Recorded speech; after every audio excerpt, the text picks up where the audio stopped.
¿Qué tal? ¿Cómo están? Vamos a comenzar a ver brevemente lo que implican las etapas del proceso de investigación.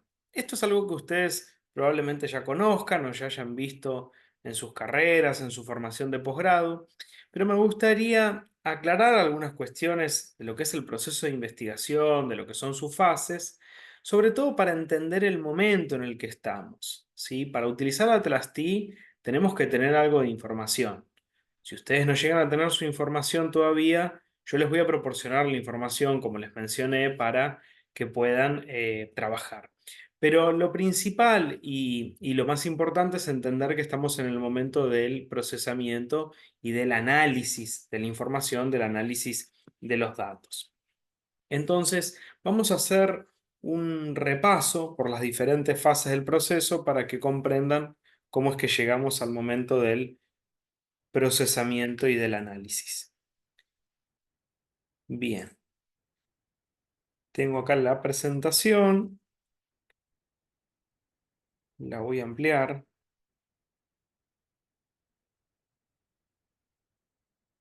Bien, bueno, etapas del proceso de investigación. Lo primero que quiero mencionarles es que la investigación cualitativa prevalece en los diseños flexibles. Esto quiere decir que el diseño es interactivo. Si este es un concepto de un autor que se llama Maxwell, que ha hecho diferentes aportes en lo que es la metodología. Si esto del diseño flexible e interactivo supone que cada momento se relaciona con el anterior y el posterior.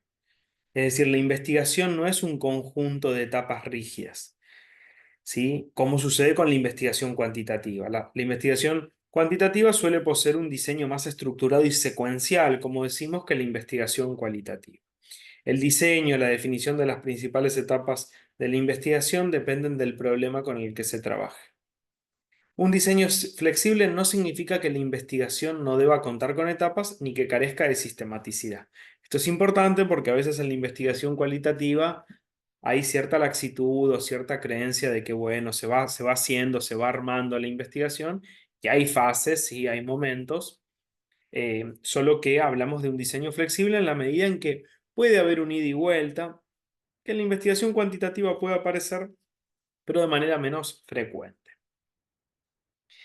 Bien, lo principal cuando uno plantea, ¿no?, una investigación o quiere realizarla es el tema y el problema. El tema es como lo más amplio, ¿sí? El tema de investigación es algo general, mientras que el problema se caracteriza por su especificidad. Si un problema es algo a investigar, por eso debe formularse de manera clara y concisa, ¿sí? Uno cuando tiene un tema dice, bueno, hay un tema que me resulta interesante, que puede ser de relevancia, pero eso tiene una amplitud. Un problema, ¿sí?, es algo mucho más específico, es algo a resolver justamente mediante el proceso de investigación. El problema de investigación se hace evidente mediante una pregunta o un conjunto de preguntas. Para ello es necesario revisar los antecedentes, tema central que veremos más adelante, y detectar un vacío en el conocimiento existente, hasta el momento.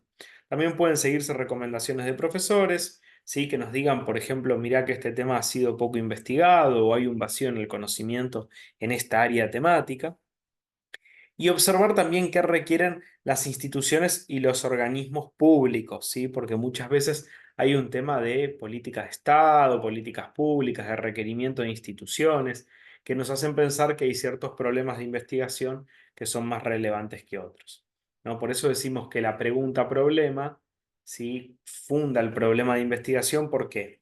Bueno, primero porque es una pregunta, si es algo a responder, y segundo porque es un problema, lo que quiere decir que como tal esa pregunta no ha sido respondida. Si hubiese sido respondida no sería un problema de investigación, sería en todo caso una pregunta ya resuelta. Esto quiere decir que la investigación que no se haya realizado investigaciones anteriormente, lo que los tesistas dicen como la originalidad, pero también temas que se investigaron y que uno quiere darle un nuevo enfoque.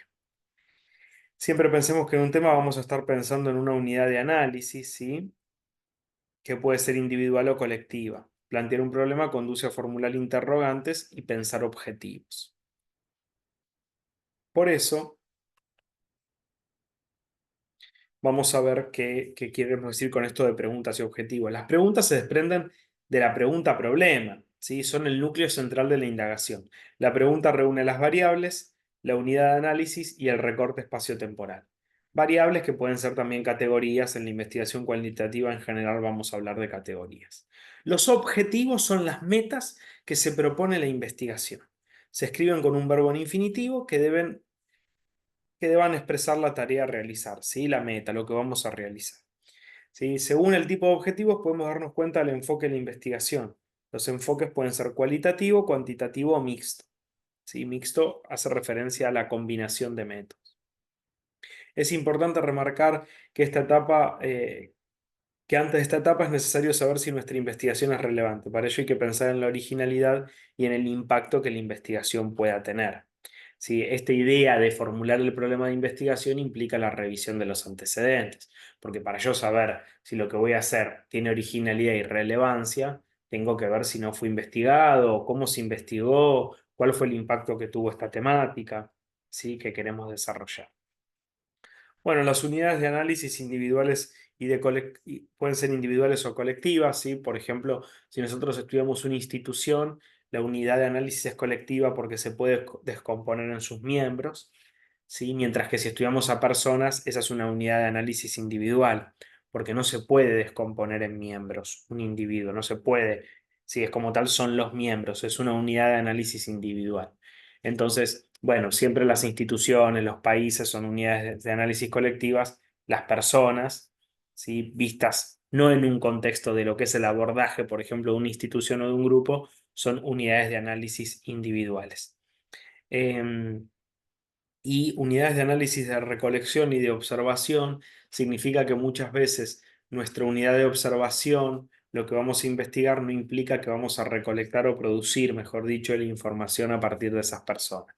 Este es el típico caso, por ejemplo, que cuando se estudia a niños, sí, que por ahí que quizás no pueden verbalizar algunas, no sé, cuestiones vinculadas, por ejemplo, con el juego, con determinados sentidos. Bueno, desde ya que se puede emplear la observación, pero la unidad de recolección podrían ser los padres en ese caso. ¿Por qué? Porque construimos la información a partir de lo que los padres nos dicen, por ejemplo, en el contexto de entrevistas. Entonces puede haber unidad de recolección y de observación. Y recordar que, bueno, las unidades de análisis son a quienes vamos a estudiar o qué vamos a estudiar, porque pueden ser acontecimientos, sucesos. ¿Sí? La unidad de análisis es el componente fundamental del proceso de investigación. Bueno, otra fase importante es la revisión de los antecedentes. Casi que yo diría que para formular el problema y los objetivos, primero tenemos que hacer esto, ¿sí? Una vez que identificamos un tema, adentrarnos en el tema revisando qué se hizo. Esto puede ser antecedentes o estado del arte, muchas veces se denomina, o estado de la cuestión. Es importante ver la afinidad de las investigaciones seleccionadas, si es recomendable realizar búsquedas en diferentes idiomas con palabras claves y afines. Hay que expresar cómo las investigaciones seleccionadas interpelan a la propia investigación. Es decir, ¿qué es en lo que me interpelan a mí? Detectar áreas vacantes del conocimiento, la famosa área de vacancia, pero también áreas saldadas o áreas cubiertas. Sí, esto ya se trabajó, entonces, y se trabajó bastante, yo no puedo aportar algo nuevo. Entonces identifico áreas saldadas. Esta cuestión de la revisión de los antecedentes es uno de los procesos más complejos, ¿sí? En la elaboración de la tesis, del artículo, de la ponencia, de lo que estemos haciendo, y hay que delimitar de lo general a lo particular. Puede elaborarse un Excel con los datos de cada artículo, libro, tesis o ponencias que sea de interés para la investigación. Sí, acá vamos a tener algunos recursos en el desarrollo del curso que les van a proporcionar, bueno, cómo elaborar un Excel, cómo hacer ficheros en Word para consignar sus antecedentes, dado que es fundamental. Y también vamos a ver que con Atlas T se pueden trabajar los antecedentes, incluso si ustedes trabajan con algún gestor de referencias, vamos a ver cómo, con el ejemplo de Sotero, muy brevemente, sí que es un gestor de referencias, para que ustedes puedan articular la gestión de las referencias con los antecedentes.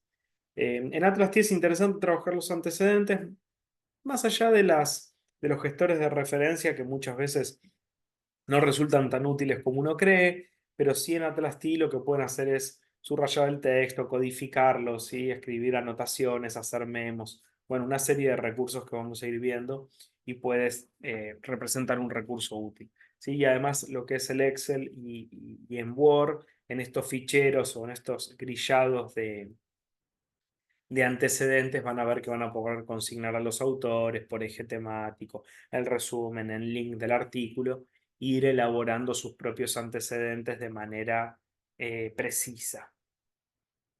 Bien. Bueno, tenemos otra fase fundamental que es el marco teórico o contexto conceptual. Lo de contexto conceptual es un concepto de Maxwell porque no le da esta idea de marco, sino que tenemos un conjunto de conceptos. Por ahí una metodóloga, ¿no? Ruth Sautou decía que todo es teoría y de alguna manera la importancia de la teoría radica en cómo abordar el problema de investigación y también en entender qué métodos vamos a utilizar y cómo elegirlos. El marco teórico no es lo mismo que el estado del arte, ¿sí? El estado del arte puede proporcionarnos conceptos, esas investigaciones pueden proporcionarnos conceptos que después van a conformar el marco teórico, pero no es lo mismo, ¿sí? Si yo quiero investigar un tema, no sé, de fábricas recuperadas, ¿sí? Por decir un tema muy típico de hace 20 años atrás, bueno, probablemente mis investigaciones que estén vinculadas al estado del arte sean investigaciones concretas que se hicieron en fábricas recuperadas. Ahora, mi marco teórico puede ser que sea los estudios de clases sociales de Wright o los estudios de Marx, ¿sí? Es decir, el marco teórico tiene un nivel de generalidad y de abstracción mayor que lo que representa el estado del arte, ¿sí? Que va a ser un compendio de las diferentes investigaciones realizadas sobre el tema, en las que yo voy a quedarme con lo más relevante y voy a decir por qué fue importante seleccionar esas investigaciones para mis objetivos.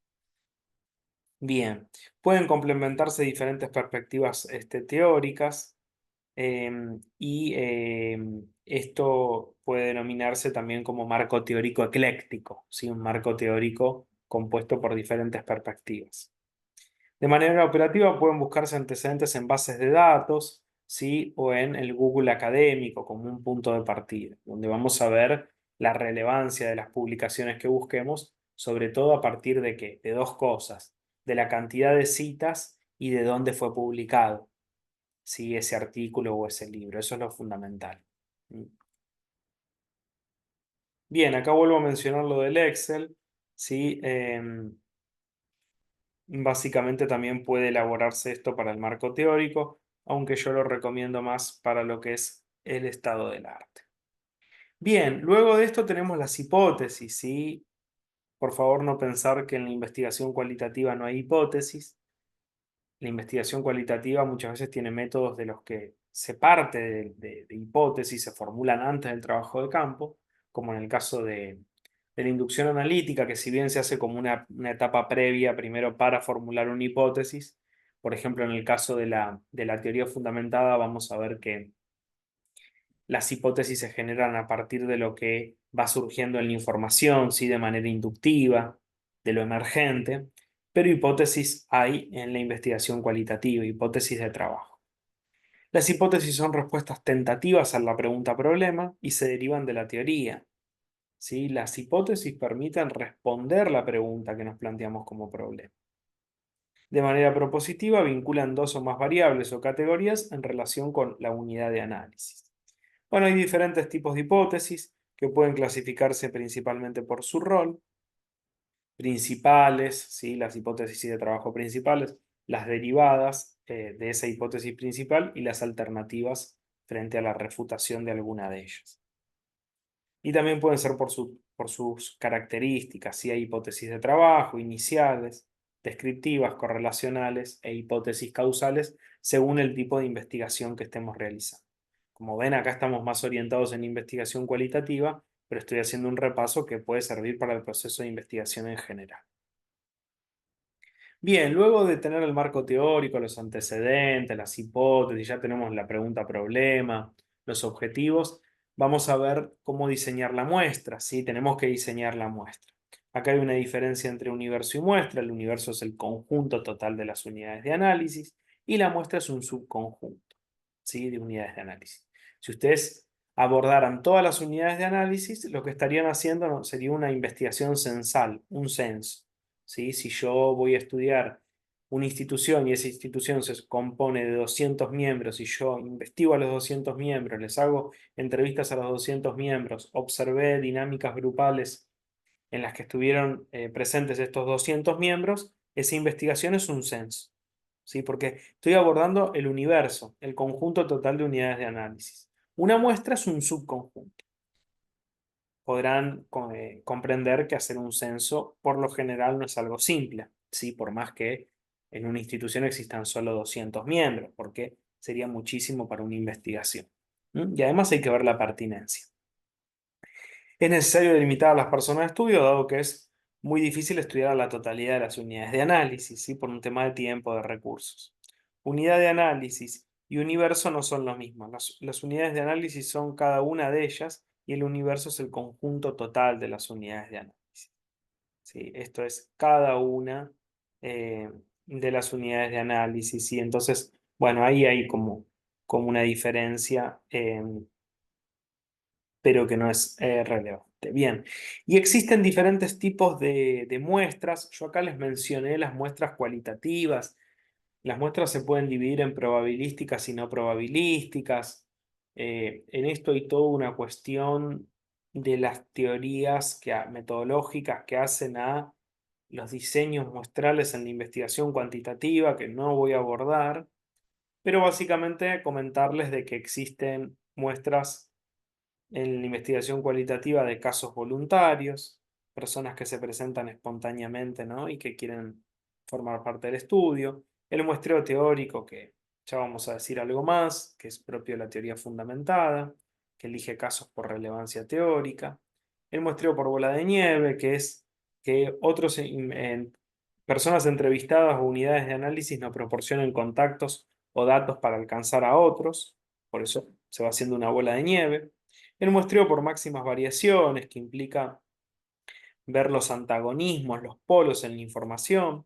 El muestreo por cuotas, que implica delimitar algunas variables y seleccionar casos a partir de ellas. Por ejemplo, decir, bueno, varones, mujeres y de 20 a 35 años y de 36 a 50 años. Entonces construyo como unas cuotas por edad y por género en este caso, como variables y digo, bueno, por cada cuota tengo que tener 5 entrevistas, un total de 20 teniendo en consideración el género y la edad, que son variables importantes para mi investigación. ¿Mm?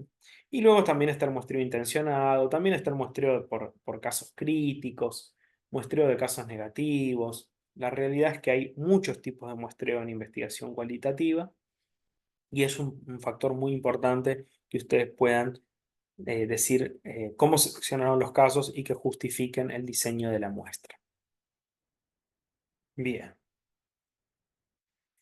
Luego de que tenemos la muestra y que la fuimos delimitando, esto tiene cierta complejidad porque en la investigación cualitativa no conocemos el tamaño de la muestra antes de realizar la investigación, ni podemos decir los casos a seleccionar son estos, estos y estos, salvo en el muestreo por cuotas y hasta ahí nomás. Entonces, vamos a ir también diseñando la muestra a medida que realizamos la investigación. ¿Mm? Producción de datos y trabajo de campo. Acá se van a aplicar las técnicas de investigación para producir los datos. Es la etapa del trabajo de campo o búsqueda de las fuentes, ¿sí? Porque a veces puede no haber un trabajo de campo. Por ejemplo, muchas veces los historiadores prefieren decir, bueno, realizamos la búsqueda de fuentes, no de documentos, y entonces no se va a mencionar como trabajo de campo. También están las líneas de investigación en biblioteca. Entonces, no necesariamente se denomina siempre trabajo de campo. Además, bueno, puede existir también el trabajo en el contexto experimental, ¿sí? Ya sea el cuasi experimento o el experimento en la lógica del laboratorio y del control de variables, ¿sí? Entonces, en la investigación cualitativa vamos a hablar principalmente de trabajo de campo o búsqueda de las fuentes.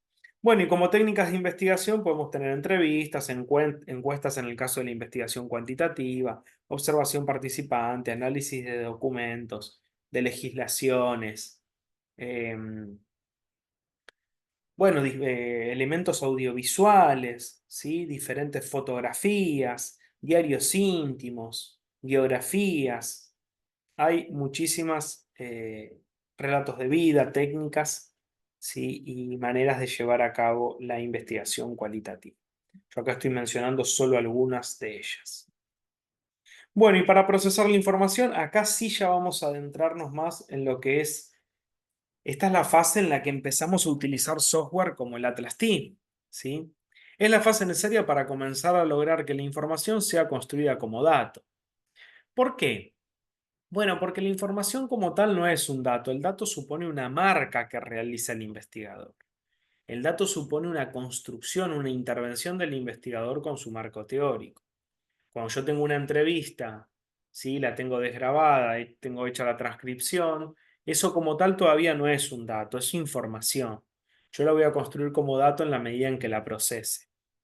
Por eso esto de procesar la información es muy importante en la investigación cualitativa y debe ser destacado en las tesis y en los artículos, en los elementos que se elaboren.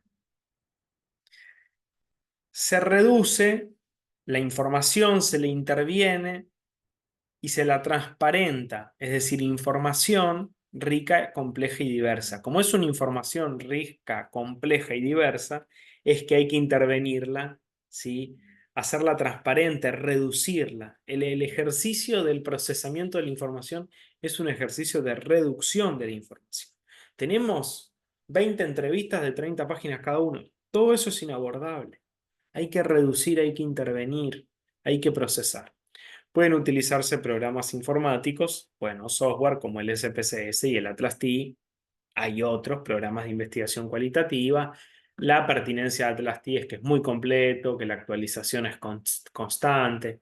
Hay una multiplicidad de recursos que realmente es sensacional y es uno de los software más antiguos, más utilizados y mejor además valorado en el mundo académico.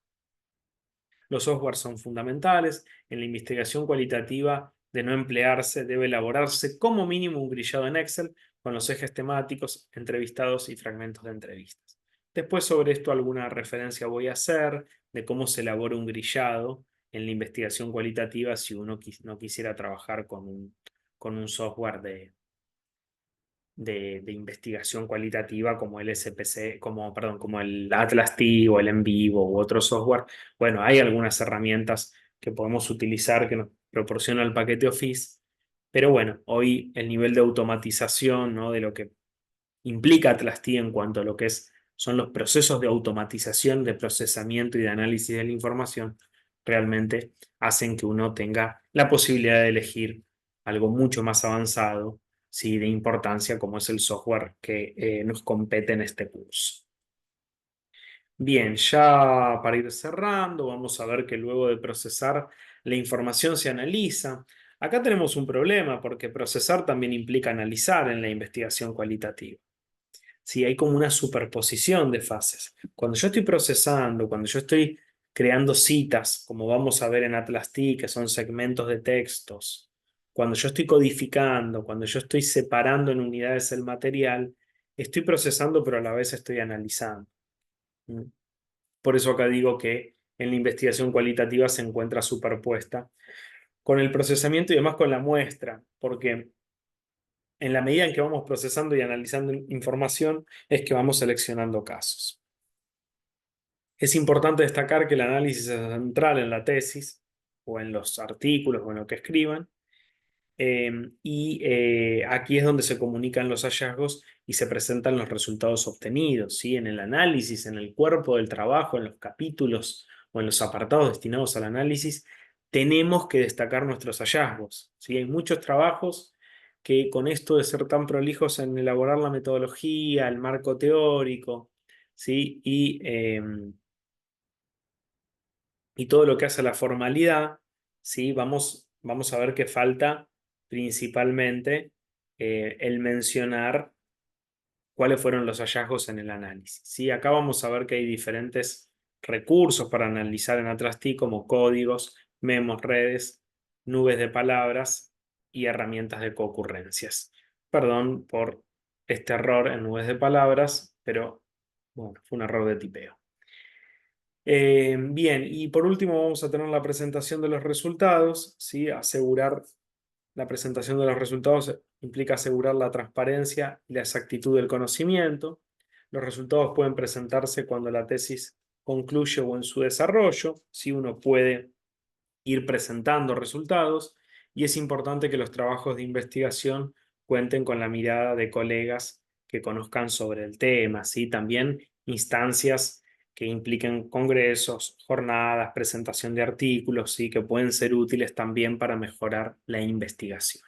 La presentación de los resultados no es solo ir y entregar la tesis o ir y publicar el artículo. Muchas veces hay instancias previas en equipos de investigación, diálogos con colegas, congresos, bueno, diferentes instancias de ese tipo. Vamos a decir entonces que un proyecto de investigación es una buena idea abordable. Uno puede tener una buena idea, pero si no es abordable, es lo mismo que nada. Y si es abordable, pero la idea no es buena, estamos en lo mismo. Entonces, la idea tiene que ser buena, tiene que ser interesante, relevante y además tiene que poder abordarse. El proyecto de investigación nace cuando el problema es adecuado y hay sostén institucional y de vínculos académicos sólidos, ¿sí? Es decir, el sostén institucional, la pertenencia institucional, el capital social, los vínculos académicos, ¿sí? Y cuando hay un problema adecuado.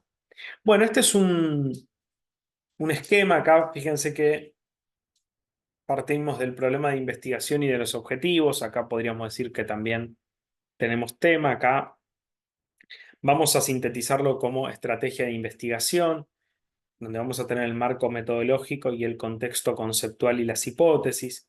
¿Sí? Acá parte de la estrategia también va a ser revisar los antecedentes.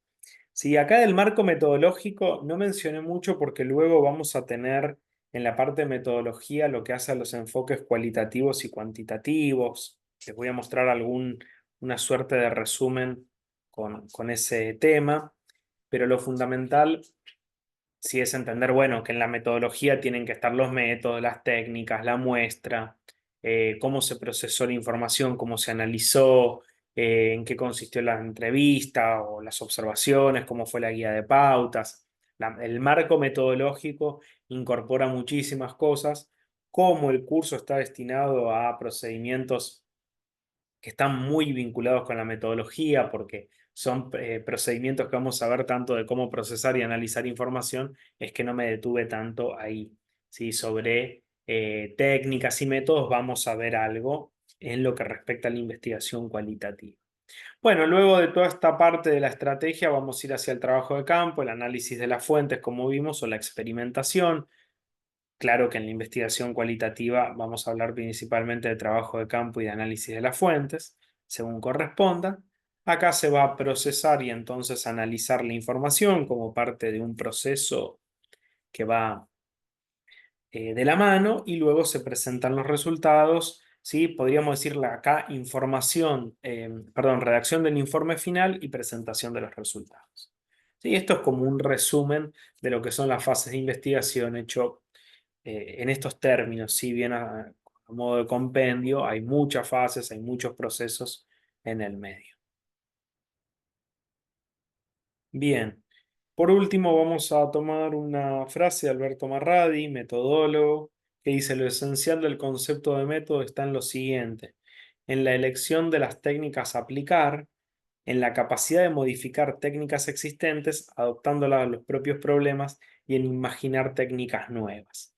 ¿Sí? Entonces, esto me pareció interesante porque acá aparecen tres cosas, ¿no? El concepto de método, como esta cuestión de, bueno, pensar el conjunto de métodos, la metodología a emplear, las técnicas, ¿sí? Que empleamos en el proceso de investigación, porque siempre estamos con, bueno, la entrevista, la observación, ¿no? La entrevista se utiliza en el 80% de las investigaciones cualitativas, por ejemplo. Y la observación también suele ser muy común, y si no, bueno, análisis de documentos, ¿no? A lo sumo, algo con el método fotográfico. Entonces dice acá, modificar las técnicas existentes adaptándolas a los propios problemas. Ya acá habla de apropiarse de las técnicas, ¿no? Y cierra diciendo esto en imaginar nuevas técnicas. Esto es muy interesante, ¿no? Y supone que tenemos que adentrarnos en un proceso de reflexión metodológica que vamos a llevar a cabo a lo largo de este proceso. Bueno, entonces vamos a comenzar a pensar en nuestros proyectos de investigación. Espero que este resumen les haya servido para tener en cuenta cuáles son las etapas del proceso, para entender que en el momento en el que empleamos Atlas T es porque estamos trabajando sobre el procesamiento y sobre el análisis de la información. Con esto no se preocupen si todavía están realizando el trabajo de campo, porque la investigación cualitativa justamente tiene un diseño flexible, con lo cual está muy bien que empiecen a procesar y analizar su información por más que no hayan terminado el trabajo de campo. Es más, para continuar el trabajo de campo y para hacer un buen trabajo de campo, es importante que la información que vayan teniendo la procesen y la analicen, porque eso justamente dentro de lo que es el diseño interactivo, lo que les va a permitir conseguir nuevos entrevistados de más relevancia, observar con mayor precisión o analizar los documentos que sean pertinentes. Si esto es todo parte de un proceso interactivo. Bueno, muchas gracias. Nos vemos en los próximos videos.